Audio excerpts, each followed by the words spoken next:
Okay, guys, we are live. It's Dave's LC Chats. Hit the like, hit the share. You know what to do. Sorry I'm a little late, but let's have a little chat about the ins and outs of Liverpool's transfer window. Also, a lot of Mo Salah chat going on about is he staying for a year? Is he going? Will Liverpool sell him? Will they won't sell him? Plus, I've hit the 3K sub milestone. It broke through it actually. It's at 3,058 at the moment. So I'm absolutely delighted for it. Thanks for you guys for subbing. Thanks for popping in and saying hello. Thanks for hitting the likes. Thanks for everything. 3K subs. Next up is 1 million. Get your comments in. As I say, hit the like, hit the share, get your comments in, and we shall all chat about the Reds and more if you want. Revenite FC is in the house. How are you, my friend? Hopefully you are well. All good at 3 o'clock on Saturday afternoon here in Dublin. It lashed rain for about 10 minutes and it's after been drying up now. Hopefully the audio and all is good. Who else have we got in? We got Jordan Hyman LFC in the house. How are you, my friend? Hopefully you're well.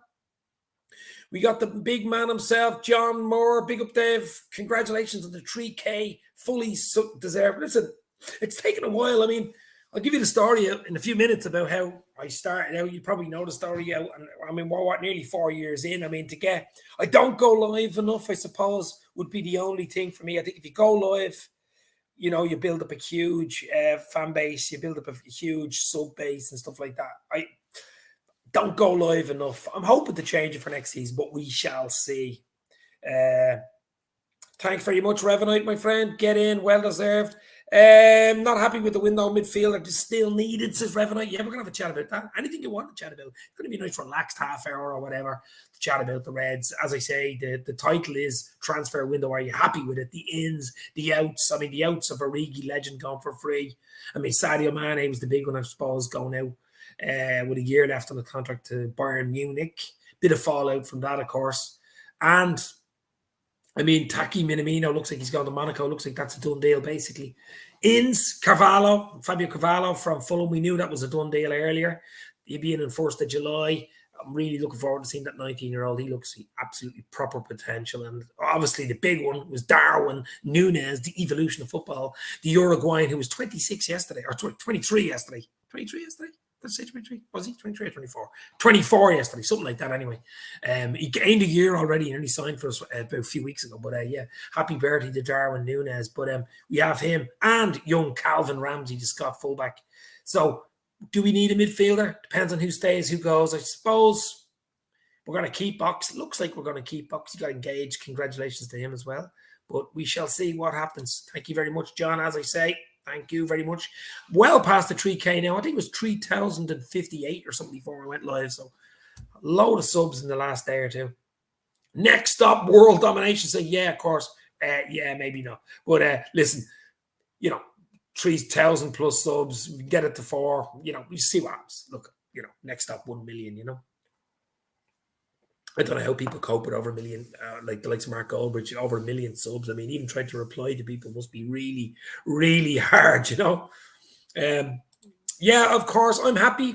Honestly, I can't get angry or upset about things I can't control. I learned that a long time ago. Very good answer, my friend. Very good answer, my friend. We'd all like a midfielder. We'd all like more players. Look at City Boy. They looked at Haaland, and they bought a South American striker earlier. I think in January. He's coming to them as well. And he got Phillips as well from Leeds, it looks like. So, and they've no money. So, you know what I mean? He was 23 yesterday, says Revenite. Okay. Yeah, I knew it was birthday yesterday, in around 23, 24, but 23. Happy birthday to Darwin Núñez. Let's hope he gets 23 goals in the Premier League next season. I have a feeling if he stays fit, gets a good pre-season behind him, pre-season starts in about 2 weeks' time, United away in Thailand. I mean, you know, really, it's a tough enough one, isn't it? Ready to rock and roll. I'm sure we'll have a camp, probably a Portuguese camp or, a Spain or France camp with the lads. I did a video this day last week with John Octoberg, of course. Hopefully you've seen that. Check it out. It's a great chat with Liverpool's goalkeeping coach. But look, there's lots to chat about. As I say, it's going to be a relaxed Saturday. It's congratulations and thanks to all you guys for the 3K subs. Of course, that's the first thing. Mo Salah, a lot of talk in the last 24 hours about will Liverpool do a Mane with him? Will they sell him, get a few quid in? Or will they just let him run out with contract with a year left and let him go off and get his wages what he wants? Will they won't break that 350 for 380 wage structure a week. I just can't see them doing it. I don't think they'll do it for any, because once you break it, you know, then that's it. The likes of Van Dijk, Henderson, even Nunez have signed a new contract, and Jota, Diaz be all looking for more. Allison to be all looking for more money. So Liverpool, I think, are going to stick to their guns. I still want Salah to sign a long-term contract. I still think it's a possibility. But the longer it goes, the longer it drags on, the less of a possibility it becomes, doesn't it? The less of a possibility it becomes. But we shall see. We'd love to sign Gnabry. He's perfect for our team, says John. Yeah, he played for Arsenal, of course, went to Bayern Munich, German international. Maybe next season. I mean, there's a lot of Jude Bellingham talk as well out there. I mean, let's talk about. I want you to put it in the comments. Out of 10. Out of 10. I know there's still plenty of time in the window. I know people say we won't sign anybody else. I still think there's a possibility of one or two more coming in. Obviously, it depends who leaves, I suppose, as well. But in the window, what would you give the window out of 10? Would you give it? I am actually going to give it a 7. I'm going to give it a 7 out of 10. I think we needed to replace Mane. Mane always wanted to go. We needed to replace 20 plus goals. I think we've done that in Nunez. Fabio Carvalho coming up through as a long-term replacement, you might say, for Bobby. We'll see. Potential's unbelievable. And young Ramsey's great cover for Trent. I mean, another young Scottish player of the year. So are you happy with the window? I'm giving it a 7 out of 10. It could go 8, could go 9 if we signed a top-class midfielder, but we shall see. When are the boys in train for pre-season? In a few weeks, right? Yeah. Well, yeah, we play United. I think it's the 3rd week in July, so they'll be in train at least 2 weeks before that. But they need a long rest, They do need a rest. And I said they're on our holidays at the moment, and Salah with a 6-pack, and even Darwin Núñez with a 6-pack yesterday, if you've seen it. I mean, they need a lovely rest. I want them to rest. I want them to come back fresh, ready to roll for the big season kickoff away at Craven Cottage, Fulham, on the 6th of August, of course, an early start because of the World Cup, crazy World Cup, November, Christmas time. I still can't get my head around the World Cup at Christmas time. It just does not feel right. Have a feel the club not finished just yet, says John. Exactly, John. Exactly. Did you catch the mini doc and handout premiere today in the LFC YouTube page? I seen a bit of it, didn't see the whole thing, but hopefully I will. I have a few more interviews hopefully to come now between now and next 2-3 weeks. Hoping to do one with an ex-Liverpool fullback, actually. Back in the 0001 season, he was involved. He was in the squad for the treble-winning 0-1 team. French fullback Gregory Vignal. If anybody older in the chat remembers him, I did a video on him last week, but it wasn't recording. A 20-minute video with him. He played for Rangers as well and a few French clubs, but hopefully do something with him the next week. He's a lovely lad, Gregory Vignal. One or two others. You never know. You just never know with Dave's LFC chats. Salah will sign a new deal. Now Mane is gone. He'll be giving Mane his wages. He wants to stay. I want Salah to stay. You want Salah to stay. We shall see. 6 out of 10 says Revenite for the transfer window so far. I'm counting Diaz, so I'm giving it an 8. Yeah, well, I mean, obviously Diaz was eyed, I think, for the summer, but we had to move quick because Spurs got involved the last week in January. I was delighted we brought him in because he's been brilliant, and he'll have no bedding in now. He'll have a full pre-season, and he'll be ready to rock. He will score goals. He will score goals for us next season. John Moore, 6 if we sign one more from midfielder. It could go to 10, could go to 9. Yeah. Rod Method down under. How are you, my friend? Hopefully you're well. Hit the like, guys. Hit the share. Let's go. Wow, I remember Vignal. Yeah, French fullback. He came to us very young. I think he was only about 20 when he came. He followed me on Twitter, so I asked him, did he want to come on? He said, no problem. So he says, I've already chatted to him. But he's an absolutely class. He was involved with Rangers. He scored against Celtic in the Derby, one of the Derby games for Rangers. Played for Lens. He's played for Rennes. He's played for a few teams in France. I think he even played in Spain. But he's doing his coaching badges now, so you never know. He might end up as manager. Hopefully get that done the next week. I mean, he played with the likes of Gerrard, Fowler, Owen, Michael Owen. He was in that team. So, wow, great memories. Absolutely great memories. Arsenal fans circle, another great Liverpool, another great YouTube channel. Looking from the outside, seems like you went big for Darwin and won't pay for pricey midfielders unless you sell the financing. Yeah, well, look, we did go big for Darwin. I think he's on about 130 a week, which isn't huge. Top end. I mean, it's mid-range Premier League probably. I mean, Arsenal were paying crazy money for Abu, weren't they? Aubameyang when he went. I think got nearly 400,000 a week, something ridiculous like that. What are you guys doing in the transfer window? Are you happy with the trend? A lot of Jesus, Gabriel Jesus chat as well. Whether he'll go to you or not, we shall see. But it's going to be a really, really interesting few weeks. I mean, United are still, they don't know what they're doing, who they're going to sign, what they're going to sign. I still think United will sign 2 or 3 players. I really do.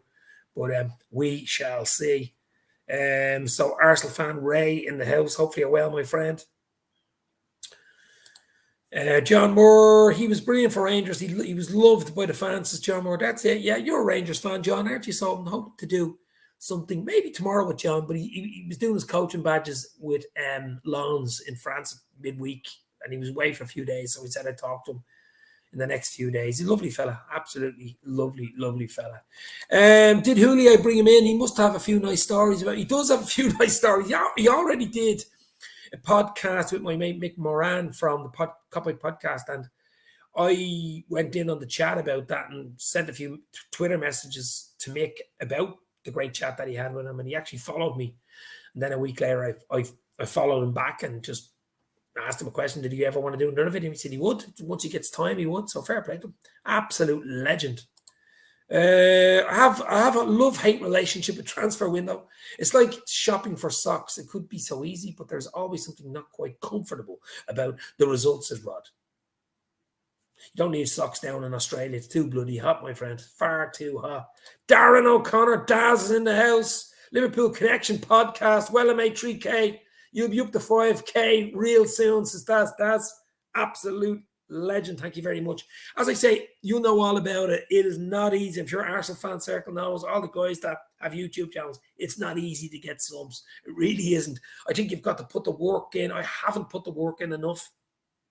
You really got to put the work in. You've got to go live nearly every day or every second day.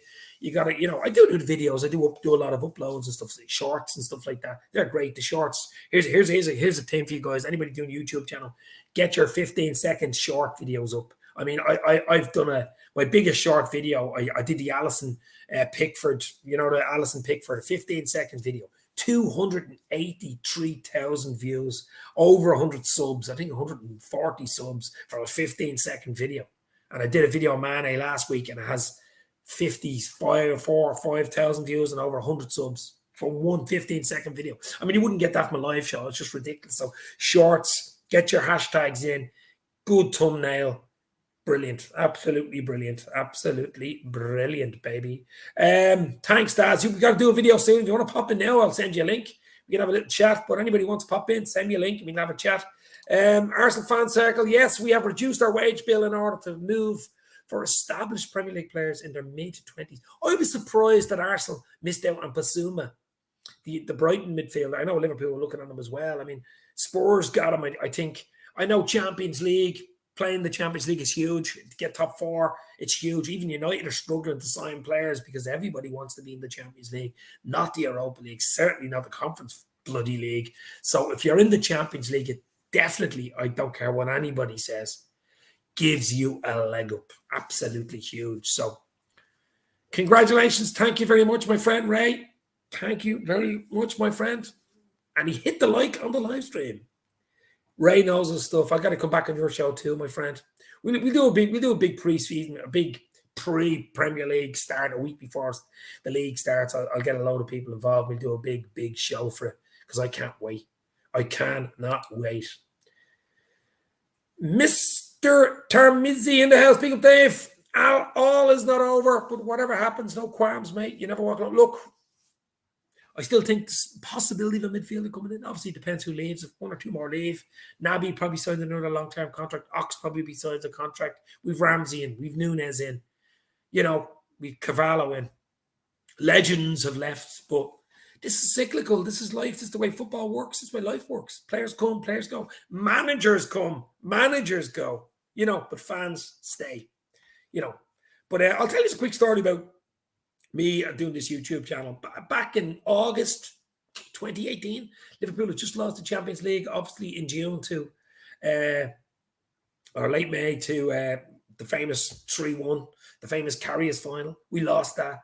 And I was always thinking, I do know a lot about Liverpool, obviously. I'm following them since the mid-80s and stuff like that. I'm quite good at talking. I always talk. My wife says I never shut up. So I said to myself, "Man, wow, I was in on Liverpool Football Talk, the Canadian guy on his dad's show one night, and I was commenting like you guys are.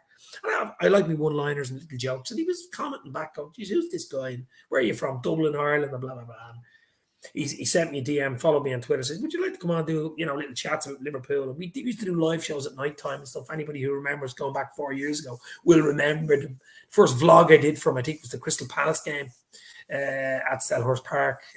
We beat them 2-0, I think. And it just went from there. And I started my own channel then about later in that year, about October 2018. But it took so long to even get 1K. But my idea, I was just learning through, and I wasn't killing myself with it, to be fair. It was a hobby, so I was just doing shows when I wanted to do it. I was mixing up some crazy videos out there.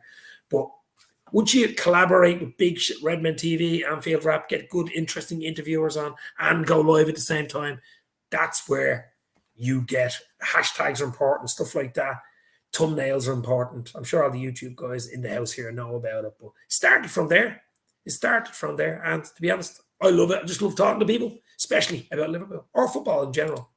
I'm about to start shorts, also clips from your live streams. That's what I'm saying, Ray. You can clip them. I have an iPhone 11. I need even a newer one, to be fair, but it's very good. You can record. You can record when you've uploaded your show. You can record them, play back in 15, 20 seconds, put them up on Twitter, then put your actual watch full video here. And it's huge. I mean, I don't do Facebook. Probably have a lot more followers if I did Facebook. I just don't like Facebook. I won't be doing Facebook, I don't think, in the foreseeable future. I do Instagram and I do Twitter. Twitter's huge. Twitter is absolutely huge. And, of course, YouTube. But Instagram hasn't really taken off. But I do Instagram, Dave's LFC Chats, Twitter and Instagram. So check out that. I do probably daily videos. And I let you know if I'm going live and stuff. So it's good for that type of thing. But as I say, I just love it. Too much baggage with Basuma. He had a bad influence on the dressing room. I heard that, yeah. 1 or 2 issues, Basuma. I think that's maybe why Liverpool had cold feet with him as well. Really good player. He's not moving too far from Brighton to London anyway. It's just down the road on the coast up to London. So good move for him. I think it's a good move for Spurs as well. Spurs will be decent next season. Spurs will be decent. Conte did a great job there. They're going to be decent. I mean, it's going to be a tough season. Look at City. I mean, City, they've no money, but they're spending it like shite. I mean, we all know they have money. It's ridiculous. I mean, they're buying Calvin Phillips. Will he even play most games? Probably not. Haaland will play, of course. He'll get goals. He'll get goals, no doubt about it. I mean, Liverpool will be thereabouts. City be up there. City be the team to beat next season. There's no doubt about it. Chelsea, new owners. What's happening there? Sterling maybe going, maybe not going. Will cost a lot of Sterling if he does go. A lot of Raheems, you know what I mean? But I mean, that type of stuff. Then you have United. What are they doing in the transfer window? I mean, nothing at the moment. But I would expect a few players to come in there. Arsenal in the house here. Of course, you'd expect to buy and Spurs. I mean, do you see West Ham on the outskirts of that? Leicester City on the outskirts of that? It's going to be a really, really exciting, crazy, crazy season next year. We'll do a Premier League get-together on mine too, Dave. Absolutely, my friend. Ray, absolutely. Dave, can I ask you, as of right now, who makes the bench in a full-strength side? I can't wait for the first manager to sub all 5 in. Yeah, exactly. Yeah, of course. I love that one, yeah. But 5 subs is huge for the bigger teams, I think. To have 5 subs, to make 5 substitutions in a Premier League game, say it's half-time, it's 0-0, or you're losing 1-0, you haven't made a substitution. 5 substitutions make second half. You can have a really strong bench. And the top teams, top 6, whatever you want to call them, top 8, will have really strong benches. Can nearly put out 2 teams, to be fair. So the bottom level of the league won't be happy about it, but it's the way the World Champions League have done it. Europe has been doing it for a while. I think it's the way to go, to keep players happy as well. Game time, that's what it's all about. Injuries as well, stops injuries. Anyone hear the Michael Edwards rumours? He could end up at Man U or Chelsea, or they say so. No, I heard the rumour I heard about Michael Edwards was that he turned down Man United and Chelsea. I think he wants to go abroad. That's what I heard. Of course, he was a guru, transfer guru at Liverpool. We all know about Michael Edwards. We've Julian Ward, who was his understudy. He's done a pretty good job. He was involved in the Nunes deal, the Ramsey deal, of course. He was even involved at the back end of the Fabio Carvalho deal. But I think he might take a little sabbatical and maybe go to a top European team, but I don't think he's going to United. I mean, I seen something today on the United Twitter feed saying that he turned down, or was in the Daily Mail maybe something saying that he turned down some sort of a Twitter thing that he turned down United and Chelsea. But you never know. Money talks at the end of the day. Abroad sounds better, says Rod. Yeah, we don't want any. I mean, it's like Salah. If Salah leaves, you want him going abroad. You don't want him to go to a Premier League club, a rival club. That would ruin his legacy, to be fair. With me, I think it would. Like Trondheim in Norway. In Norway, no. But guys, there's another thing. There's a very good thing on YouTube that creators know and stuff. It tells you algorithms and it tells you times best suited to go live. And my best times, where most of the subs are either on their computer or live, is between 2 p.m. and 6 p.m. Irish UK time. That's why I'm live at 3 o'clock. But I work for a living 9 to half 5, Monday to Friday. And I have a little girl who's 11. So it's very awkward for me to go live now. I might be able to the odd Saturday, the odd Sunday at that time. And when the football obviously comes on again, I'm going to try to do a lot more watch-alongs as I can, if I can. I think you can potentially get a lot of subs from watch-alongs. But you have to sit there for 2 hours talking about the match. Pre-match, half-time, post-match, voice almost gone. You'd want to be drinking a few beers, I think. But as I say again, guys, hit the like, hit the share. Any of your mates out there, big Liverpool fans, and haven't subscribed to Dave's LFC Chats, let them know about the channel.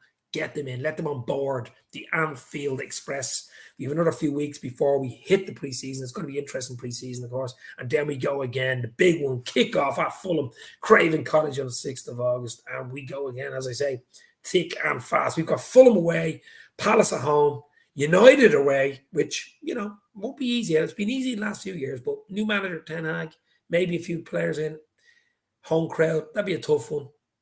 Then away and at home to Newcastle. They're the first four, so we shall see. 11 p.m. Irish time is good for me, says Rod.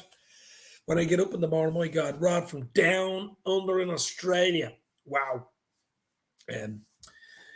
Yeah, I do. Listen, I have a lot of love for all the Australian and fans over in the Far East and Thailand. Liverpool are huge in Thailand and places like that. And that watch Liverpool games and get up in the middle of the morning. 2, 3, 4 match in the morning to get up and be working. That's crazy. Fair play to you.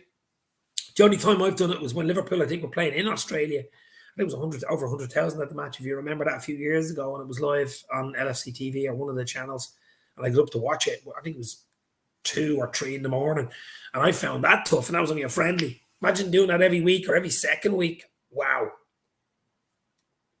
I'd love to get you on, Rod, actually, sometime to come on and say hello. If you want to pop in now, you can. Give us a 5-minute hello. You only need a smartphone or a laptop, and I send you the link. I can send it on Twitter to you, and you just get the link. Or put the link in and just click on it. Allow camera, allow microphone. I see here and I'll pop you up. You're done. Simple. I'll have to get a few more, maybe get a fan or a subscribe, not fans, really fans. Friends, fans, whatever, LFC family.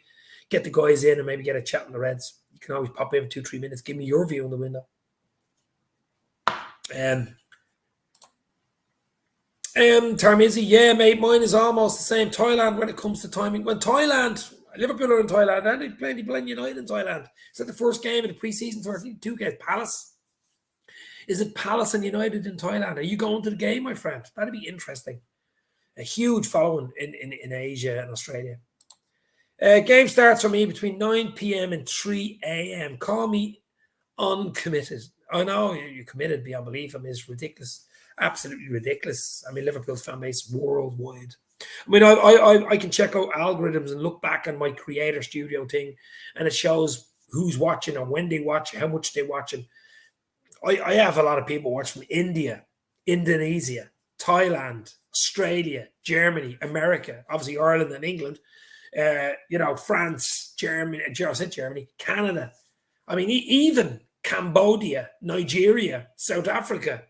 Where was the weirdest country? Iraq, Syria. What's going on? Worldwide. I'll put the link in if anybody wants to pop in. Listen, only 2-3 minutes. Could just get your view on the window. Let you out. pop in, pop out. Tamizzy wants to pop in from Thailand. I'll put the link in. Hold on. See if I can put the link in here, boys and girls. Keep it clean, or else I'll just rip you off, baby. Keep it clean, no cursing, no back in the fiddle. Keep it football based. There is the link in.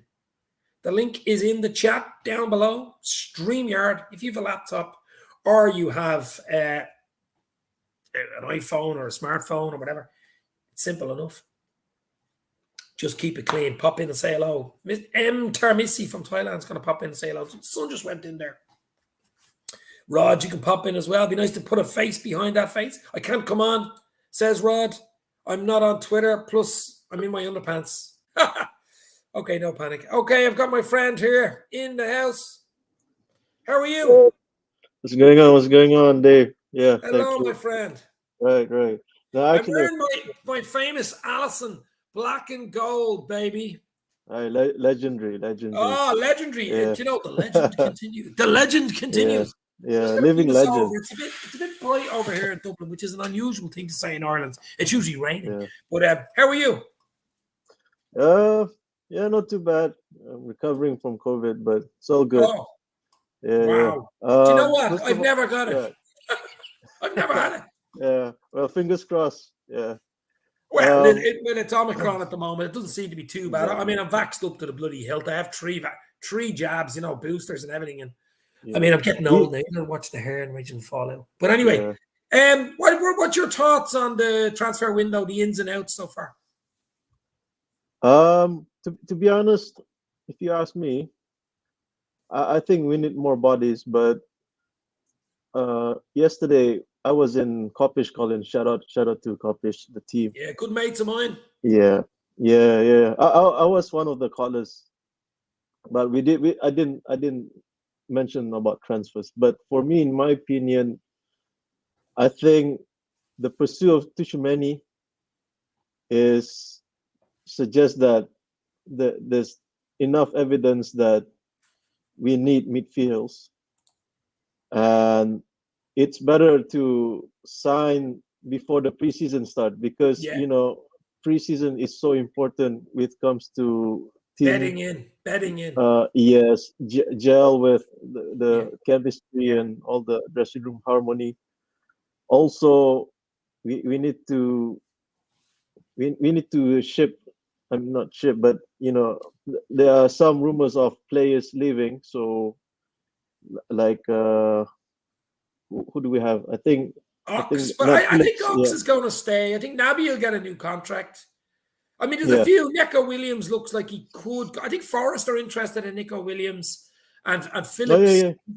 These type of players. Yeah, exactly.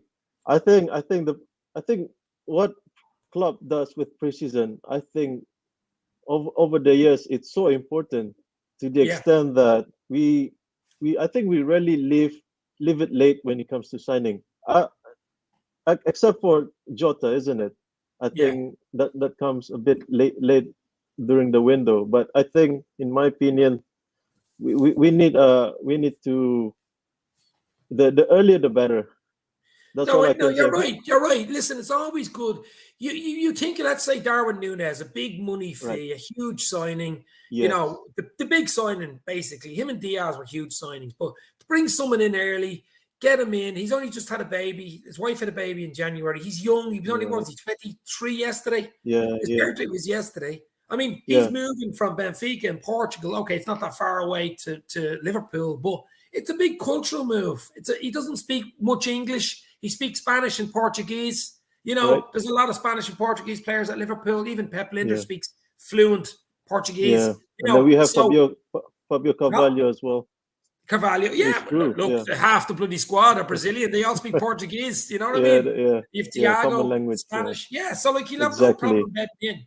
But as you said, I think it's very important to get players in early. They still have to find a place. No, the club finds a place for them to live and stuff. But it's still a bit of a few days to get your head around. And he's gone back on holidays, 2-week holiday, come back fresh, pre-season, get a few games under his belt, hopefully a few goals under his belt. Yeah, hopefully. And then he can start the season hitting, running, Fingers crossed. Yeah. One question, Dave. Yeah. with the preseason, I did touch with this with Drifty and is it Matt during the Matt, college. yeah. I think that was few weeks, and I asked because I was basically I'm not in Thailand, but somewhere near Thailand. I'm in Brunei, so Oh, which is wow. The yeah, which is Sultan of more Brunei. exactly which is closer to Indonesia. You mentioned I Indonesia. know Brunei, yeah. Yeah, yeah. So I did ask Drift and Matt with the preseason because the fixture it was in Asia, but it was quite I don't know. I find it funny because they play against each other when they will play eventually in the Premier League. Yeah. And I asked Drifty if what's his take on it because wouldn't it better to for Liverpool or Palace both of them up against the local teams. Like how the US tours are, where they I'll give you took a up reason. I'll give you a reason on that. The reason is I right. think it's a little tournament for the Premier League. And Indeed, yeah, yeah, yeah, and Thailand want to see Premier League teams. They have a huge following from Thailand. No matter even Palace probably have a bloody following. Never mind Liverpool and United, who are yeah. Never huge mind. in Asia. Yeah, I So for know. them to see Liverpool playing United, I mean, if Liverpool played United in Dublin, which is literally a stone's throw, if you know your geography from Yeah, Liverpool, there's only an Irish scene between us. It right. would be, we'd sell out 50, sixty Yeah, thousand, no problem for a friendly. And right. Yeah. No, because I look in a different perspective that it's the best opportunity to have your local A list. I mean, no, I mean your all star team in domestic yeah, yeah, players, right? Like for example, in the MLS All Star, they managed to draft their own squad, and they're up against I don't know Real Madrid or some other big yeah. names from Europe. So that's what I'm hoping to see. I don't know if I think Spurs traveled to South Korea, and I suppose they're up against the Korean All Star. So Yeah, that's my take on it. I really want to see because I'm an advocate on football development in whatever the countries are, whether it's all around corners, yeah. Australia, New Zealand. What I really want is to see development from all these nations that you, probably some other Yeah, no, you're right. You're right. continents never heard of. I think Liverpool played in Thailand a few times. They actually played the national team. They played the Thai Yeah, national team a few times, yeah, if I you recall remember. that. Yeah, Only recently, yeah, a few years ago. yeah. I remember my cousin. I think he's from Malaysia, half Malaysian. But I remember he told me that the Malaysian All Star they're up against Chelsea a few years back. Yeah, That was during the Salomon Kalou and Didier yeah. Drogba, Malouda, those days. So I'm hoping to see that in the future. No, look, listen. As you said, most of the fans over there, let's just say Thailand, will be just in dreamland to see Liverpool playing. Yeah, They could be yeah, playing yeah, against whatever. themselves Yeah, and they'd go and watch the bloody game. It could be a yeah, yeah. reserve game. You know what I mean? They just want to I see the know. players in the flesh. Yeah, That's what it. yeah, They'd be like the yeah. Beatles going over there in the airport. So will United as well, True. to be fair, even though Yeah, they're absolutely yeah, shite at the moment. But you know what I mean? It's the whole yeah. thing around the Regardless, yeah, teams, isn't it? You know what I mean? So yeah, yeah. it's a commercial venture, I'm sure, for It's, Liverpool as well. I know we don't indeed, like talking about business, but yeah, that's the way football is in the modern world.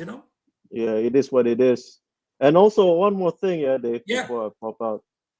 You talk about the kit. I don't know if you know about this, but I think a few days ago I saw an article saying that the home kit for all the Nike sponsored, like the PSG, Chelsea, Barcelona, yeah. um, the brand is hoping to have 2-3 years of making the same template, if you know what I mean.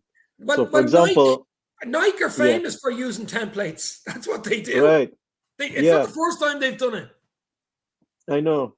You So know? basically, like for example, if not not this season, but in the few seasons to come, it'll be the for that 3-4 seasons sort of that Yeah. duration.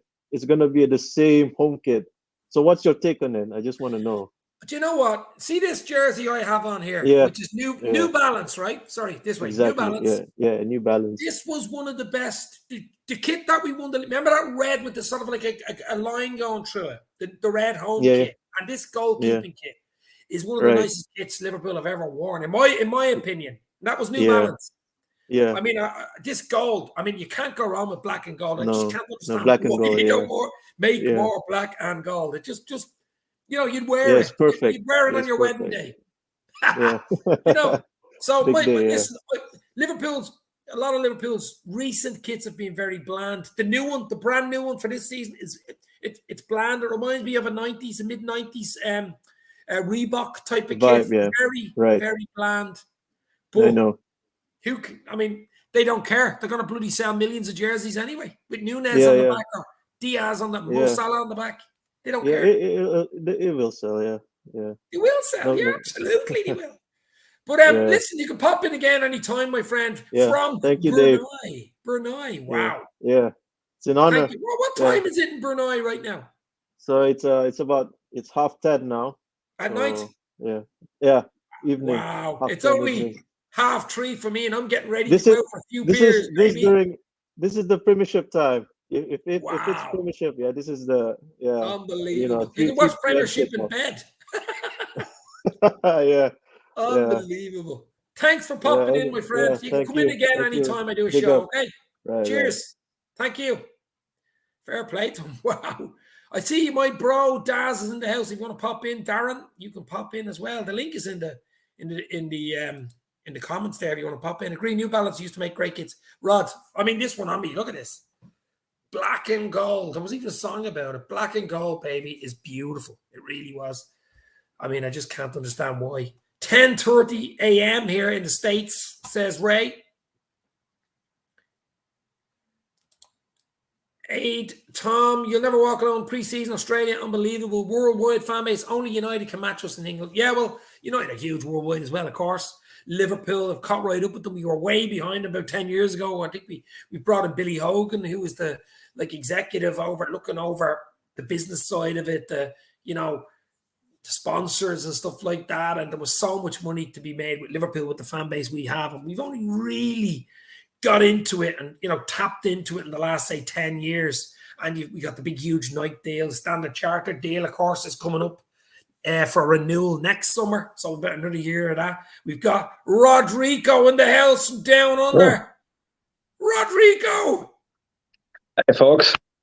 all right. I've got a terrible echo here. Is that normal? No. No. Do you Ah. want maybe what do you want, a laptop or phone? Can you hear me? Yeah, I can hear you, but I've got a super great delay here for some strange reason. Now I'm on my phone. No, you look perfect. Perfect. Absolutely perfecto. How are you?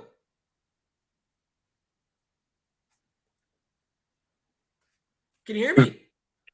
Yeah, okay. I think I can hear you. What's the You got delay in earphones. Put seconds? in earphones if you have earphones. You have earphones. That'll make it Yeah, easier on you. hang on.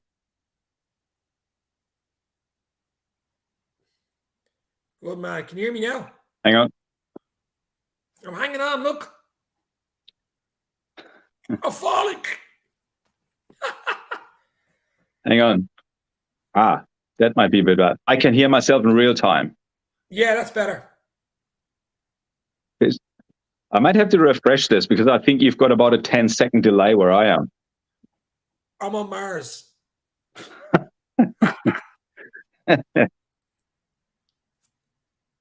Come back in if you want.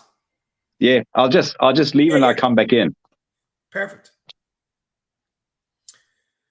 We're getting all the callers in today. Rod from Australia. My mate Tam from Brunei. Wow. Arsenal still third. Can't today, bro, but I'll be back next week. Daz TV in the house. Thank you, Daz. Another great LFC YouTube channel. Rod, he's back in. That better? So what's the delay thing here? Are you still delayed? Delayed as hell, mate. Are you serious? Shouldn't be. I'm after being on to a guy from Brunei, for fuck's sake. You know Bloody what I hell. mean? Maybe we should just make a phone call instead of this. No, but you have to be live on StreamYard. How are you anyway? We can talk for a few minutes. How are you?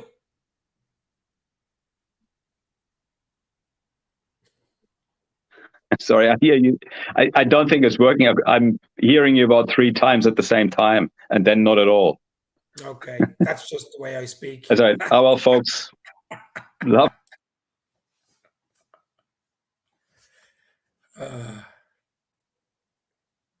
Poor Rod. It just didn't work. We'll get that working again, Rod. We'll have to get that working again, my friend. We definitely will. Daz TV, another great YouTube channel. As I said, on YouTube. Check him out. He'll be on the show soon, hopefully. He's probably on his holidays, but we shall see. The suspense is killing me, says Darren. Darren, do you want to pop in? Daz, link is in the description. I'll put it in again if you want to pop in for 5 minutes. Give me your little view or your take on the transfer window. There is the link. The StreamYard link is in the house. Pop in, Daz, if you want, my friend. Maybe don't get Salah on your shirt, kids. We don't know. The Outback connections here. Would love to chat something. Rod, absolutely. Don't worry, Rod. We will definitely get you on Outback. What part of Australia are you in, actually? Outback. The didgeridoo is not working, my friend. It isn't working. The didgeridoo ain't working. As I say, Daz, if you want to pop in for 5 minutes, pop in. If not, no panic. But as I say, transfer window, transfers are open, 3 in, 3 out. Will there be more to leave? I think Neco Williams could be going to Forest. I think full of Forest are talking to them at the moment. Will Nat Phillips go? Stay at Bournemouth. Both teams are up into the Premier League. Forest and actually looking forward to Forest as well. Playing Forest, bring back the olden times. I mean, there's even the talk about Callagher. I did a video last week with John Octoberg. Check it out last Saturday, but didn't mention, I didn't want to rock the boat there. But Callagher, will he stay? Will he go? I think he will stay for at least another year, but he probably needs to play football with Gavin Bazuma, who's is the 2 goalkeepers for Ireland. He got signed for Southampton, so he'll probably be playing in the Premier League. So Callagher, who gets the odd game, the League Cup, obviously League Cup final, FA Cup games, the odd Champions League game, and if Alisson is injured, touch wood, he's not injured, league game. But I mean, there's a lot of stuff there. But I just think the players are on their holidays at the moment. 2-3 week holidays, come back fresh, ready to go, pre-season, and then the big kickoff on August the 6th, away to Fulham, Craven Cottage. Rod says, I'm in Southwest Australia, small surf town called Denmark. Wow. If I fall in the ocean here, there are penguins all the way to Antarctica. Wow. Denmark. It's amazing when that's what thing about being live. I mean, we've Daz O'Connor he's in Texas. Rod from Southwest Australia. We'd my friend in, of course, from Brunei. We've a lot of English lads in. Daz is Irish, well, Arsenal fan circles, an Irish lad living in the States. I mean, it's just crazy. When you go, Tamizzy, of course, was from Brunei, M Tamizzy. It's just crazy. You just don't know who's going to come on, where they're living. Klopp could be watching. Anybody could be here. That's how crazy it is when you're live on YouTube. And if you be careful of what you say, that's the reason why you have to be careful what you say. Rod, don't worry about it. Maybe we could exchange phone numbers. Rod, relax. It's Christmas. Relax. We definitely. You don't have Twitter, do you? No, you don't. All right. Are you on Twitter? You're, or maybe you're not on Twitter. I don't know. Follow me on Instagram as well. Dave's LFC Chats on Instagram, on Twitter. Get on, get in. Absolutely. No, but to go live on this, maybe it is because we're in South Australia. I don't know. I mean, I've connected to people, everywhere and anywhere. It's never really a problem. The odd time there's a problem with the internet, but, usually works. It usually works. But no, we'll get you on again, Rod. Don't worry about it. I'm going to be going live a lot more. Daz, if you want to come in, if you don't want to come in, we'll stay on for the hour. We'll give it the hour. Come at the man. Give it the hour. We're 44 in. We'll give it the hour. Here's Ant in the house. Big Leicester City fan channel, of course. Ant in the house. How are you, bro? Wow, the big beard. What's going on? That's me. Yes, I need a shave. I've had a few days off work and been lazy. But no, good. Just a bit dead in terms of Leicester transfer news. We're in a bit of a... What's the story? What's your take on Leicester City? The transfer for the new season. What's your take? The annoying thing is we've got a lot of money to spend, but we can't spend it because we've got a 27-man squad. Yeah. We need to get rid of players. but we're stuck with these players because it's like Ryan Bertrand's on 40 grand a week. No one else is going to pay him 40 grand a week. Yeah. Do you know what I mean? It's like, so we've got money to spend, but it's just we can't spend it. It's really frustrating. You mean, is it the English rule as well, where you have to have a certain amount of players and homegrown and that type of thing?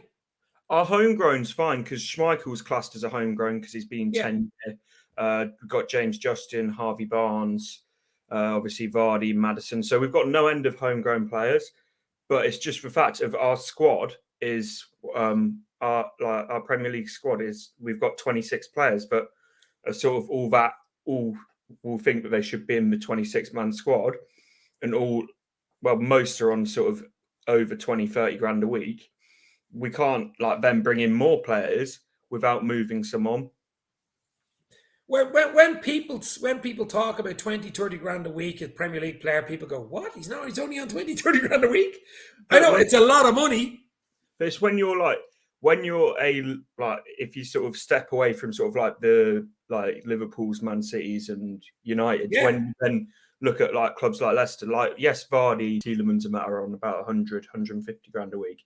But it's like to have the smaller players on 30, 40 grand a week, like the Hamza Chowdhury's of this world as well. It's like we can't be affording to keep giving bang average players that kind of money. Yeah, I wouldn't mind 20 grand a week. I wouldn't mind 2 grand a week. We'll be winning at life then, mate. But look, what's the story with Tielemans? It seems to have died down, all this Tielemans out move, and what's going on there? Arsenal was interested, but they didn't want to pay the money that we wanted for him. Yeah. So, even though he's got a year left on his contract, people are still sort of taking the mick with it slightly of how little they're offering. So, there's talk now that he might sign a 1-year extension, which I kind of don't want him to do because we'll just be in the same situation in the next summer. It's like if he's going to sign, make it a 2-3 year deal and commit to Leicester. If not, go because it don't help. You don't want an unhappy player there, and I mean, let's be real, That's it, and we've seen with Mahrez before when you've got a player that's stinking out the gaff because his attitude is poor, then it's not great. So, from what Rob Dorset is saying, and Rob Dorset's the man for Midlands football, is their interest has cooled, and he's expecting Tielemans to stay at Leicester now. There's still an interest in terms of Arsenal are interested, but he's so much lower down on their priorities than what it was. They might try leave it till near the end of the window to see can they bring the transfer fee fucking down, that way? Yeah, that was talked about, but apparently there's a deadline in terms of Leicester selling Tielemans. If it goes beyond a certain point, we're going to keep him. Look, there you go. There's Ray from Arsenal Fan Circle saying they'll be back in from, and he's involved with the board in Arsenal. But look, as you say, but the only problem for Leicester there is if you leave it too late, who do you get in? You need someone to replace them, I think we will bring in another midfielder anyway, so because we've been short in that area anyway. So it's just whether we bring in one player or two players with Tielemans going. So I think if it's later on in the window, then we'll have to have sort of more faith in Samare and Callum Wright kicking on a lot more next year. If it's earlier on in the window, then I think we'll bring in a player and then give responsibility to Samare next year. But do you know what Darren from Daz TV's in the house here as well, big Liverpool fan. We're going to get him in now, Daz. But what's your take now on the new season coming up? I know it's early, but Daz, how are you? Good? All right, lads, what's happening? All right, all good?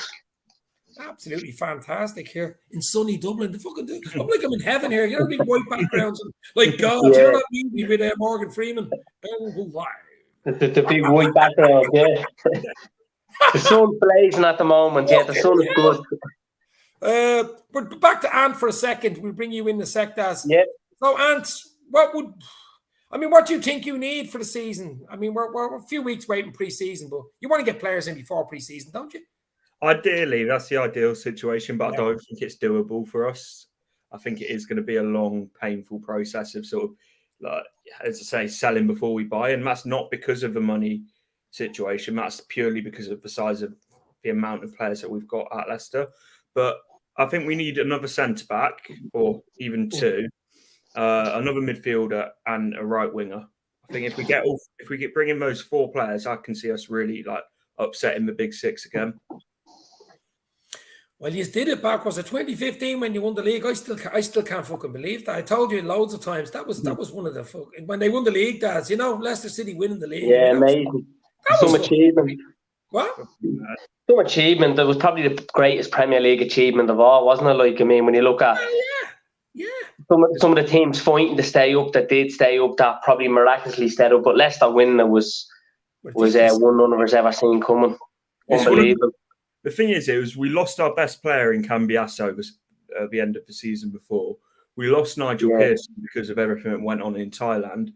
We signed some lad from France that no one had heard of Kante, and Ranieri, who just failed in Greece. It was like it had a disaster written all over it. But best year of my football supporting Leicester of my life, as you can imagine. I mean, that might never happen again, where you have a team like that. I don't think it'll happen again because there's so much money at the top end, and we're just talking about wages there. Some of the Leicester players, are on 20, 30 grand a week.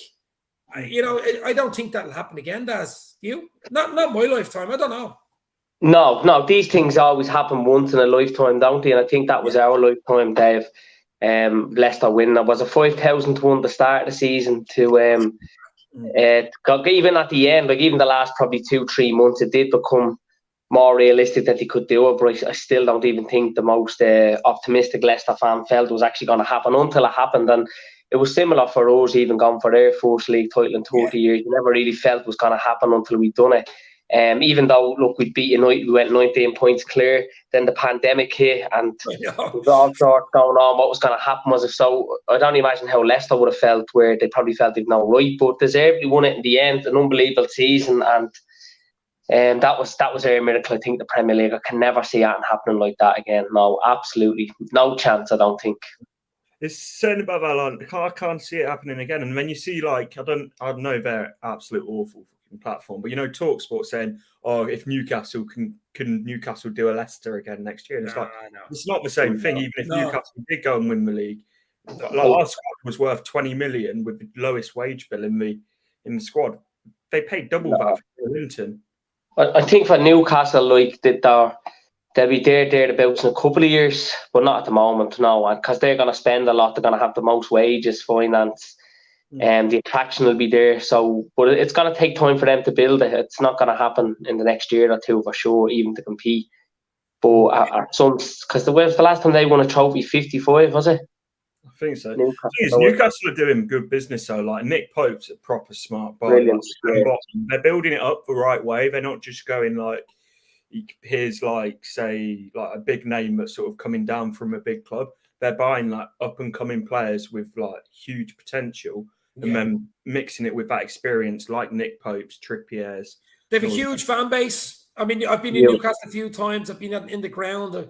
It's a proper, ground, proper fan base. I mean, they've went through some terrible times. I mean, we all remember the Kevin Keegan era, which was great in the 90s against United and stuff. But, I wouldn't mind him going up there. Obviously, there's an issue with the owners being, human rights and stuff like that. That won't go away. I think that'll only get worse. The more success they have, the more that will get pronounced.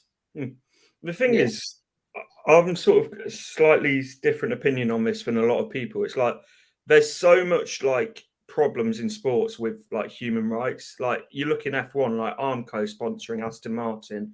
Like if you look into their background, it's absolutely disgusting. Man City, even you look at Sheffield United. But as you say, it only seems to become an issue when people become successful. It's like if you've got and obviously, I think if you've got the issues with this, it's got to be cut out right from the start, the moment that they come in. You can't allow these people to come in and then have an issue with it when they become successful. It's like if you're going to have the issue with them having all the human right violations, which, by the way, are absolutely disgusting, like what is going on in these countries. But it can't become an issue only just because Man City have become successful or because Newcastle will become successful. It's got to be they've got to be not allowed to take over these clubs. Yeah, exactly. It's got to be stopped before they get in. It's what I mean? It's like the bouncer letting the troublemaker into the bleeding nightclub and all chaos happens at the end of the night. It comes back to the bouncer going, will you let him in? You know what I mean? Yeah, sure. So, Yeah, no, that's true. It should be eradicated before they become successful. So we know all these issues. There's like they have to go through a lot of specifics, and there is a lot obviously buying a club now, and even being given the green light to get it done. There's a lot, and there's going to be more and more now, particularly with all this going on with human rights at Newcastle, because a lot of people were very surprised they got there in the end. But I suppose it is all about the money, really, isn't it? When you look at the bigger picture, and the more successful they become, or if they even do, which I believe they will in the next couple of years, that it'll be more under the microscope then. And it's wrong, really, because we should be talking about it now when it first happened. Yeah, no, that's true. It's all about the Raheem Sterlings, my friend. Yes. And that's an interesting one, actually, him possibly going to Chelsea, but I wouldn't take him back, to be honest. I just think you move on with certain players. Yeah. And you never really... I know there was a lot of Genie talk, bring Genie back, bring this back. It might have been a stopgap for a year. I think you run a risk when you bring someone back. It doesn't always work, you know? I think particularly Genie Wijnaldum, I think they have, like, I've heard rumours from coming back. I wouldn't want them back. I think we got rid of him at the right time. His legs seemed to have gone. He was in the League One worst team of the year, and rightly so. I seen a bit of him at PSG, and he was awful for them. He really looked lost. It's like his legs have just gone. I know he was always robotic, and like he was brilliant for us the last season, but it's like as if the Liverpool recruitment and staff there just seeing his last year contract were not... They probably would have given him a contract the same price, but they weren't going to over. And now I can see why, you know. And I was one of them advocating for him to give him more money and stay, but I can understand now why. And Genie to come back now, I think that's sailed now, that ship, isn't it, as they say? And that ship's gone. Oh, yeah. No, that was a few weeks ago. I seen it. Yeah. It made sense at the time. You're saying, right, bring him in for a year, get him back. It stops a lot of gaps. And the wages he's on at PSG, he'd be going, I'm on twice the wage you're on. Yeah. I was on 180 a week. I don't know what he's on, some ridiculous wage at PSG. If he's not performing there for that wage, what's the chance of him coming to Liverpool and performing for a lot less, you know? That's it. Unfortunately, we've been the last hour I've been talking about money and business and wages and transfer fees. But unfortunately, that's the way football's gone. Yeah, it's crazy. It's a business. It's a bloody business. You know what I mean? And you have to talk about it. You have to talk about wages. You have to talk about huge, crazy transfer rents, sponsorships, and is it right he sponsor me or she sponsor me, or human rights issues? We're football fans. I mean, you know, Ant goes to all the Leicester games. He only lives around the corner. I was going to say Filbert Street. He only goes around, you know, he only lives around the corner from the ground and stuff. And we're obviously, me and Daz living here in Dublin, get off to Liverpool as much as we can. But it's not easy. It's not even easy to get a ticket. Never mind how much it costs. Yeah. But, you know, well, everything's gone up. Accommodation now as well. Even in Liverpool, it's hiked up in the last year. You know, it's probably gone up easy, an extra €100 for 2 nights. Obviously, as you said, Dave, as well, access to match tickets is never as easy as it was a couple of years ago. Everything's just gone up. It is. It's a big money spin on now football, and the more better Liverpool have done the last few years, the harder it's been, isn't it? I was in Liverpool for the Champions League weekend. I flew into Liverpool on the Friday morning. I had to fly to Manchester. I couldn't get into Liverpool because the bleeding place was sold out. So I got in, stayed in a hotel right off the main street beside this train station. And I was there till Sunday afternoon. And when I was flying out of Liverpool and John Lennon, Liverpool team are flying in. I was like that. I was telling John October last week about it. I said, you never told me you were flying in. They were just flying in. What? And then, of course, you were passing ships. You were going that way, and they were coming in. Yeah. But look, Daz or Ant as well, I suppose. What do you think now? Next season obviously kicks off in a few weeks, August 6th, I think it is. We're away to Fulham. What are Leicester's first few games? So we got a start from hell, really. We got Brentford at home for the first game, which that's all right. Yeah. That's all right. Then we got Arsenal away, which we never do well at the Emirates. I think followed by Chelsea away, then Forest, which, like, for everyone else, that's not really a big game. For us, that's absolutely huge. Then United at Old Trafford. So it's not like our start to our season ain't great, but it's like one of those. If we start well, you can proper set a marker. If we can pick up a couple of results in those games, you can set a marker. So it's like if we do all right through that sort of opening month, then you sort of start looking at the season to think we could do something here. But it's like if it goes south, there's a lot of Leicester fans who've already run out. Their patience is running very thin with Brendan Rodgers. So if it starts going south quickly at the start of the season, I think it turns very sour with Leicester very quickly. See, the problem is with Liverpool as well, you've got to start the bleeding season. You've just got to hit the ground running because the way City are playing, even the way Liverpool are playing, I mean, Liverpool only lost 2 games last season, didn't even win the league. We lost twice. Leicester City beat us and West Ham. That's it. Yeah.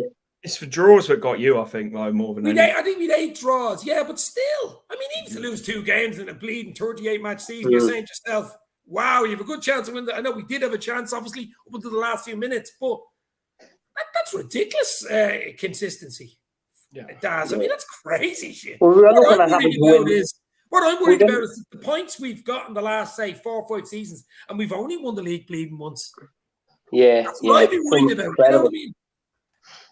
We've had the most points ever, haven't we? It's just been the era, the time we've been in. Like the last, we had to win every game of our last 20 games or something, you know, and we drew 1 against Spurs and City dropped a few. And yeah, look, but I was overall, I know, look, a few people said it sounds like a cliche. I was very proud though last season to be 14 points behind, lose 3 players to the AFCON, competing in all the other 3 competitions right to the end, to only finish a point behind a team that's been so dominant. Like 10 years ago, City were winning the league. It's been unbelievable to go all the way. It has been. And sometimes, like, we were disappointed that we didn't win one of the big ones because we just really probably should have deserved that and could have happened. But it just shows that was little fine, that 0.5% of a margin. You know, we lost it by Champions League final. Then we rock up to it. I thought we done relatively well in the game, and 1 shot on target we conceded and 1 goal. And it was decisive. But when you look back at that, Real, they really had their name on it, hadn't they? From PSG, Chelsea, City. And sometimes that just is. Like it was in 2005. We couldn't have, it was just a miraculous in the end. But look, Madrid, no shame in losing to them, the 14th European Cup. We just ran out of steam in the end. There was so much pressure. Tuesday, Saturday, Sunday, Wednesday. It was just every game. And I felt exhausted after, and I was only watching it, you know. I was in Liverpool for it, and I was fucking exhausted and drunk at the same time. But look, as you say, I mean, I'm sure Ant beside us here, Leicester City. I mean, they won the FA Cup recently as well. They were over the moon. Yeah. I'm sure even to get to a Champions League final, you would be over the fucking moon. But when you're in it, you want to win it. Don't anybody ever tell you any bleeding different. But it's like life, like football. There's 10% luck in everything. You could be brilliant on the day and still lose the bleeding game. I'm sure AC Milan know all about that in 2005. They were brilliant that day. 3-0 by half time. They had chances in extra time. But Liverpool's name was on the bleeding thing, you know? That's like us with our FA Cup, though. Like we was battered by Chelsea on the day. Chilwell was with our pubic hair offside. And but sometimes it's like you say, you need that luck in those big games. Yeah. Sometimes something just needs to click, and for us, it was just we had one of probably, if not the greatest FA Cup final goal. I know probably unpopular saying that on a Liverpool channel because you'll always come back to Gerrard against West Ham, but with that Tielemans strike, that was a great goal. I remember watching it. Actually, I was actually watching the live. There was a live. Lee Chappie was on with with Robbie doing that live football thing as well. Yeah, and I had him on the corner. He went fucking mad. He had to drive back home after that. You know that Lee Chappie. Mad bastard. But yeah, that was our only real shot on goal that game. And it's like in a final, it's like it don't really matter how you play. It's just about the score at the end of it. Yeah. A good point here from Tony K. Fans need to stop complaining about money is ruining everything. It's been heading that way for years. Clubs who spend the most have a bigger chance of being successful. If you don't spend, you won't be up there. Yep. Unfortunately or fortunate, whatever way you want to look at it. It's the way of the world. It's the way it's going. It's all about money. It's all about the Benjamin Franklins, isn't it? The unfortunate thing is the money in it is it's the fans that are sort of feeling the backlash of the money of like ticket. Like I know like inflation in terms of the transfer fees and all of that. That doesn't bother me massively. It's the fans getting ripped off of these tickets for like even for Leicester fans, tickets have gone up slightly this year. I think our tickets are fairly priced, but it's like when you look at you lads who probably come to a couple of games a season, particularly like you, Dave, no, for sure, you're the ones that get your pants pulled down fully by it. Like That's why I wear 2 pairs of pants. You know what I mean? Like, it's not just the tickets that you get. Then it's like people when there's a match day going on in like. We even get it when Villa, Wolves, and all of that are playing in Midlands. The prices of sort of hotels and everything goes up. It's just like for me, and because I think I've said that my cousin's a season ticket holder at Anfield, so I talked to him about it as well. For me, my season ticket at Leicester's $3.95. Like that would get you to about 3-4 games at Anfield if you don't have like the right contacts. Which I paid 120 sterling for a normal ticket for the Leicester game. I met you outside actually. Ant. Yeah, do you know what I mean? It's like it's just pricing. 2019, I met Ant outside the fucking ground. That was a good play, like the 94th minute when Mane decided to take Mane and the fucking Milner penalty in the last second. After the game, I couldn't find you. The supporters coach. That's a problem with the supporters coaches. They leave straight away. But like in all seriousness, though, like this is where my issue comes, and like it's just going to keep getting worse, particularly at the bigger clubs like Liverpool, United, Arsenal, where you've got the global fan bases. It's pricing sort of average fans out of going to games, which I just don't agree with at all. No, listen, I mean, Daz, I'm sure you pop off to Liverpool, every now and again. I mean, it is. It's huge money. It's a huge, huge business, and they're making it fucking reeling it in. If you know a season ticket holder that can give you don't go to the game for face value, that's probably the best you'll get. Otherwise, you are paying mad money. Or if you can get it through the membership, which again is so hard because the demand. There's only so many thousand tickets go on sale, and you probably have, I don't know, like 100,000 people looking to get 5,000 tickets for every day. So it is very, very hard to get tickets for the price you should get them at. But yeah, football has been a business for a long, long time, and it is becoming more expensive and pricey. Like even jerseys now, like remember, it wasn't so long ago, you get 2 years out of a jersey, it was 50, 60 euro here. Now they've gone up to 80 odd, 90. So it's all going up. Everything I suppose in life is going up, but with particularly with football, with the Premier League growing, it's mad money. And I know you have to spend, but you also have to spend right, you know what I mean? Like Liverpool have been good in the last couple of years. The net spend, I think, every year has been about just been under 30 million, and they've had great success for what they've got. And entertainment as well. They've like pushed teams so far. They've had unbelievable football, that high intensity. They've just been one of the hottest tickets in town for what they've spent. So we've been, I suppose, everyone's done that job in the right way at Liverpool and the recruitment, and obviously having Klopp. But you look at United, the money they've spent, absolutely mad amount of money. The stadium's still leaking. There's no training ground. Everton have spent huge money. Yeah, I forgot about that. Even under Ancelotti, and I think the highest they got was 10th. They were top after 4 games 2 seasons ago. So it doesn't guarantee a success. It has to be spent in the right way. But unfortunately, it's just evolving, isn't it? The money side of it. So, are you looking forward to the new season? Actually, are you even looking forward to the preseason? I do like the preseason game, looking at players you haven't seen, type of thing. Yeah, it's good. This side of the season, a lot of players linked with going, a lot of players linked with coming in. If you look over it, lads, the last couple of years, well, as long as I can remember in football, most players that are linked don't really go. There's a lot of speculation, talk, whatever. So I try and take the transfers not too serious. We've done good business early, still 2 weeks to the pre-season. Well, a week this Monday. We're back on the 4th, bringing in 3. A couple of went who we already kind of thought were going to. And yeah, business has been good. So I expect Liverpool maybe might add one more between now and the end, because the market isn't open that long either. We have to remember still till the end of August to go. So I'm looking forward to it. Yeah, absolutely. And I think every fan will. Do you know what I mean? No matter who you support. And yeah, look forward to it and embrace it. It starts early. I'm not looking forward to the World Cup though this year. This is a nice comment from Jeannie there, but that's more the English fans, I suppose. But no, look, and I mean, obviously the pre-season's around the corner, isn't it, at this stage? But your channel as well, I'll talk about Daz and his channel as well. Are you going to get stuck into a new season with your channel and interviews and chats and live streams galore?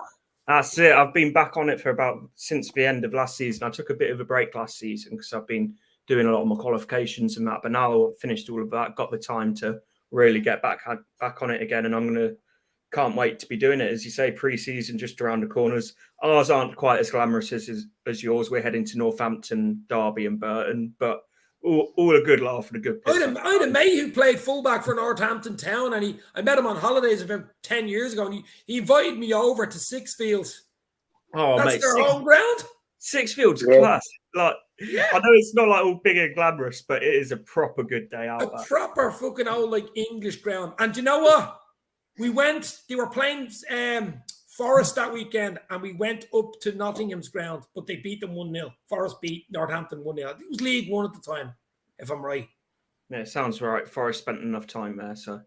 Your mates, Forest. Yeah, Raz, you lot coming up. You got to get stuck into your channel or be on with the lads. Dave, I'm enjoying the break at the moment, Dave. I will absolutely. You've going to be doing a lot more than last season. Last season, bits here and there. It's only kind of getting all into it, but a lot more free time. I was getting the new house and that last year. So yeah, this year a lot more from pre-season. That's why I was saying she'll get back next week or more from the pre-season, more than transfer. It's just taking a break, enjoying it while it lasts, because obviously it's all year round football. It's non-stop every few days. So getting stuck into it this year. Look forward to the season. Cannot wait for it. And it'll be interesting to see all the predictions from the experts and what will happen. And a lot of it we know doesn't really generally happen when you look at last season. Yeah. To see all the predictions from the fucking the guys that actually get paid to make predictions. Yeah, the experts. So I'm looking forward to all that and then see how it goes. But Dave, absolutely, and no doubt you'll be on yourself a couple of times. And I'll be on once or twice. Do you know what? I don't really like making predictions. I do obviously football. Say we're playing the weekend, I'll say 2-0. I actually usually get it right. But making a prediction for a whole season, I always just say, nice squad, keep it tight, we'll do well. You know, if you win a trophy, it's a bonus. People don't realise, talking about football and life, like there's Ant there with his FA Cup win, his league, Premier League win. These things, you've got to fucking drink them in, eat them, taste them, lick the wallpaper like Willy Wonka. You've got to basically, because it doesn't happen forever. Even Liverpool, it won't. These great times will not be there forever, Daz. I mean, United went away quickly when Ferguson fucking left. We were brilliant in the 80s, 70s and 80s. It doesn't happen forever. I know it's a different model now with money. The more money you have, the better chance you have of continuing it being, you know what I mean? Not like years ago. But still, to be on the top level again, to be right up there, up City's arse, Champions League, 3 Champions League finals in 5 years. You've got to enjoy it. You have to enjoy the journey as much as the destination. Yeah, sometimes the best thing, the crack along the way, the humour and that intensity and that excitement along the way. And we've certainly had that in abundance in the last few seasons. So it's hopefully next season it would be great to win one of the big ones, the League or Champions League. But look, we'll compete, no doubt about it, as much as last season, if not more. But it's all about a good start as well, as you just mentioned. We need that, and you need a bit of luck, because then November to December you have the whole World Cup thing. So World Cup thing, lads. Before we go, right? Shocking. What the fuck is going on? I think that could literally destroy fucking everything. I don't know what they're doing. That's a money thing again. Massively. That's money. It's like taking it away from like the reason it says morally corrupt down to the core. Yeah. But in terms of a footballing sense, it's just going to absolutely break up any momentum teams are going to have. You're going to have teams sending players away to the World Cup, coming back with injuries. So it's almost like 2 mini seasons, isn't it? Like before the break, and then you're going to have the break, and then it's almost another season after it. It's a piss take. They're giving out about players playing too much fucking football, and you throw a World Cup in the winter. I know it'll be warm over there, really warm. I just think it breaks rhythm. It breaks teams' rhythm, players' rhythm. I mean, what the fuck? I don't know. It's going to be World Cup final with your Christmas turkey, isn't it? Just don't sound right. Turkey aren't in the final. But do you know what I mean? World Cup shouldn't be so much. Sorry, World Cup should be going on at the moment, not in fucking December. Like festive football's the best part about the season, and it's going to be shocking. It is. It's like, especially if you're one of the international teams, you go out early and you have the rest of it just to now World Cup in where people are going to be wearing winter jackets, no beer gardens, nothing. And in Qatar, the whole human rights there, their beliefs and rights, how distant they are to what's going on. I don't understand it. Like a World Cup is for the summer, And as you said, Dave, they give out about football too much of it, but then you've the Nations League, other stuff, and that's really put me off international football altogether. I think it's pointless in some ways. Ireland's football team have put me off fucking international football. Yeah, well, that too. Yeah, how bad it's been. But okay, recently, but they're hot and cold. You know, it's shocking, and that's why I think next season you need a lot of luck. You need a big squad, and I look, it's a disaster. It really is. But this has been planning for years. But it's a big money thing again, and it's shocking. It really is. And there's some football up where it's at the moment, you know, which is as good as the game is, and as great as the teams and the players are.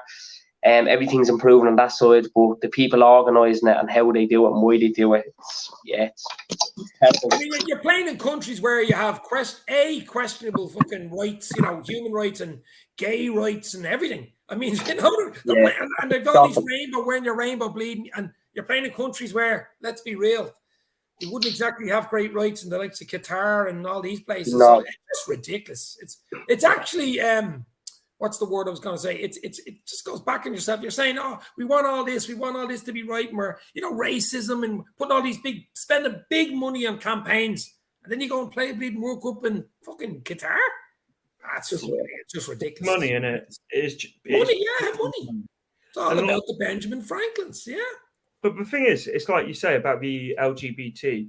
I'm not going to turn this into too much of a political thing, but it's like they in Qatar it is illegal to be gay, and it can be. There you go.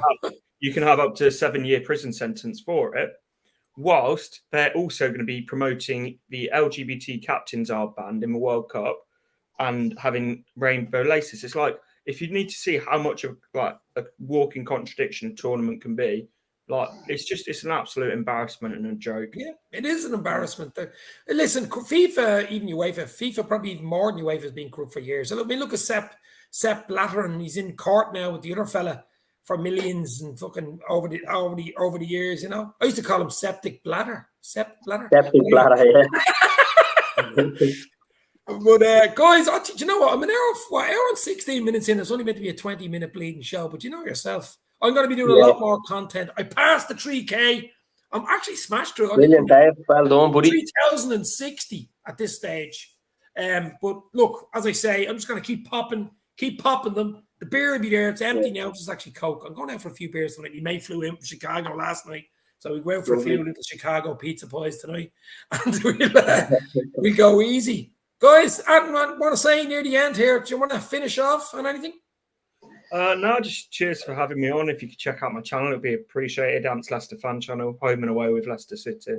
That's about it. And I'm sure I'll talk to you plenty of times before the season starts. Oh, we get you on, absolutely. Have to check out Ant's channel, of course. The link will be in the description. Actually, I'll put it in on Daz TVs as well. Daz, hoping to do a lot more this season. Yeah, absolutely, Dave. A lot more starting next week, back in it in July, and look forward to the new season. And it's great to be on with yourself and Ant. And take care. Enjoy your evening, and take care. Nice to meet you, bro. Fair play, lads. Guys, thanks for all the subs. As I say, 3K subs, smash through. Next up, 1 million. Let's go, baby. We shall see. Listen, good luck to Leicester City, obviously, the new season as well. Hope you have a good season. I have a bit of a soft spot for Leicester City. And we got to do the business next year, Daz. We just got to start fast, no messing around.